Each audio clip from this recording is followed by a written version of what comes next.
విజయవాడలో వృద్ధురాలి ఇంట్లో చోరీ ఘటనను పోలీసులు 24 గంటల్లో ఛేదించారు. ఉడా కాలనీలో నెల 19న పట్టపగలే దొంగతనం జరిగింది.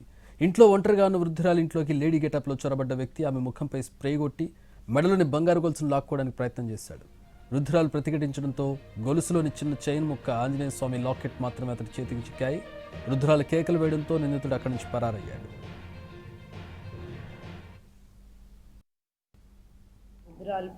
ఇంట్లో ఒకరే ఉంటారని తెలిసి ఒక వ్యక్తి వచ్చి మా లేడీ వేషంలో వచ్చారు. పంజాబీ డ్రెస్ చున్నీ వేసుకొని వచ్చి ఆమెతో మాట్లాడుతున్నట్టుగా ఇంట్లోకి వెళ్ళి మెడలో ఉన్న చైన్ అపహరించడానికి స్నాచ్ చేయడానికి ట్రై చేస్తే